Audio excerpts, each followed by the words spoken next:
Hello, hello. Happy Sunday. Excited to be here with you.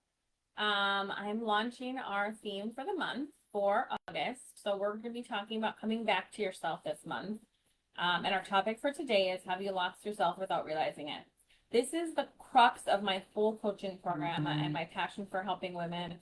Is I find that women have lost themselves in work, raising families, taking care of parents along this journey of life. Usually in midlife, we start to see the cracks and the bruises and the exhaustion from it, and maybe start to ask ourselves, is this all that's left in life? Is this all that life is worth? And I myself was going through this over the last few years, and so it's the reason I've really chosen to dig into this space in coaching and help women. So I want you to ask yourself, have you ever reached the end of the day and felt like you gave everything to everyone else? You showed up for everything, everything's done on the checklist, but you never stopped to check in on yourself. Maybe you're super busy in life, you feel really disconnected, you haven't been able to connect with your own thoughts, needs, or even things that bring you joy as a person. Does that sound familiar to anybody? So today, what I'm really talking about is how easy it is to lose yourself without even realizing it's happening when you're just pushing through the day, just trying to get through the busyness of life. But here's what I know. It doesn't happen because we're failing in life. It happens because we're caring, right? You're showing up for the people in your life. You're showing up for your family. You're showing up for your kids, work, friends, community. But little by little, your name becomes the end of the list, or sometimes doesn't even make the list. Not intentionally, just gradually. And that's why women wake up sometimes feeling like, where am I? Why did I stop liking myself? Why did I stop loving life? Why did I stop caring? I'm not taking care of myself. I feel disconnected.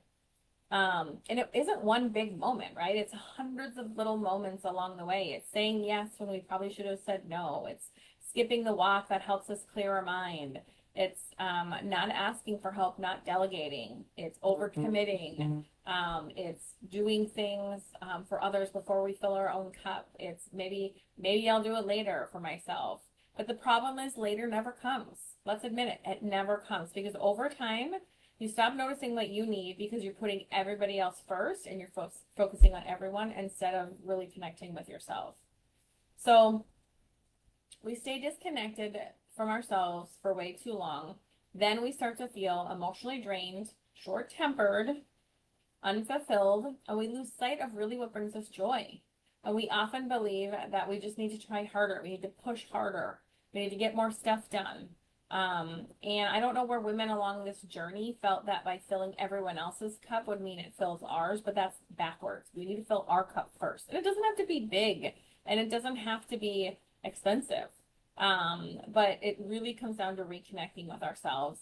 Coming back to ourselves doesn't have to require that whole big life change. So it really starts to really honestly just paying attention. So it's, how am I doing? What do I need today? Being more mindful of scheduling time for yourself in those moments, creating more awareness, more space. And so here's what I want you to remember. You don't have to become someone new. This isn't about getting divorced, selling your kids, quitting your job. You might need to make some changes in your life. Don't get me wrong. But it's about simply to reconnect with yourself and stop the busyness so that you can listen to yourself. And that's really where the lasting change begins, is how to start to love your life every day, than looking for these big, huge, this family vacation, the holidays, where a lot of times we're drained. And because we haven't been putting ourselves first, even those events aren't as fulfilling as we make them up to be in our head. It's kind of like waiting for the big cupcake on a diet, and then when you eat it, it's not as satisfying. That's what those big events can be if we're not doing the work along the way. So instead of asking myself, how can I do more? I want you to start asking yourself, how can I care for myself while I care for others? Because it isn't about choosing yourself instead of the people that you love. It's about choosing yourself along the way with them and putting yourself higher on that list so that you can show up. When you do show up for them, you show up with more patience. You show up with more energy and desire to help them. And truly comes from this place of like, no, I want to do this because I'm not doing it because I feel like I have to. You have more joy and you're more present in those moments as well. So maybe coming back to yourself might look like sitting outside for 5 minutes. It might mean putting boundaries up around with your kids, saying like, hey, I'm not going to fulfill every need right away. This is mommy's time. Or I have, if you need my help with something, then let's schedule it into the day. It might mean taking a few minutes to read a book, having coffee with a friend or a call, taking a walk, listening to music, not multitasking every minute of the day. But these small moments where they are just for you. Now you can do the big moments, the massages, the bubble baths, girls' weekends. Don't get me wrong. You need to schedule those too. But you need to find ways to connect with yourself every day through the day. Think intentionally about how you want your mornings or your evenings to look. Something that is yours, that you get that time that you do. And it reminds you what matters and allows you to prioritize yourself. Because every time you pause and check in with yourself, you're rebuilding trust with yourself. You're rebuilding that relationship that maybe was neglected with yourself. It takes one small moment at a time, and the more you do it, the less uncomfortable it becomes. It becomes easier to put up those boundaries, to say the no's, with family, friends, with volunteers, commitments, whatever that looks like, because you're choosing yourself.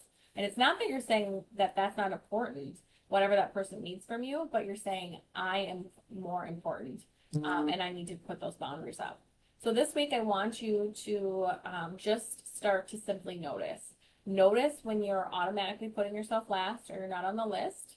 Notice when needs don't cross your mind. Just start to be curious. And then I want you to ask yourself, how am I feeling today? What do I need to know right now? What would help me feel better? What would help me reconnect with myself? And what's something that could fill my cup this week? So having one thing in the week that feels bigger, like the massage, like the bubble bath, along with those small moments of the day, can be life changers. Those are the things that I've committed to in the last year and a half. And like I said, they have been life changing. So, and this awareness isn't big shifts. It's not selfish. It's just reconnecting with yourself, because every small step is a step in the right direction and helps you get to where you need to be, more present, more intentional, more grounded. And if you remember one thing from today is that you haven't lost yourself. That's what this whole theme is, coming back to yourself. We're coming back to her. She's not lost. We're not starting over. We're simply giving her the awareness that she needs, and we're teaching her how to come back to herself, because she's forgotten, which is you. She is you. She is me. And today is when you can begin. So this week, ask yourself the question each day: what do I need today? See what changes you give yourself permission to start to answer honestly. You can make the changes, or you can just be aware of them. You can have conversations with your family, setting expectations, or they can be just quiet things you're doing yourself. But if you'd like a little extra support through this, please let me know. Comment, come back. And I will also send you my free guide, which is Come Back to Yourself. And it will give you some ideas and tools to walk through that will help you walk through this journey. And this, like I said, is a huge passion of mine. This topic this month is all exactly what my coaching program is, why I started it, why it's been life-changing to me. And I can't really share more with you all month. But if you need anything to let me know. And thank you so much for joining in. Please comment if you are watching the replay, so I know who I can follow up with and support. Have a good week.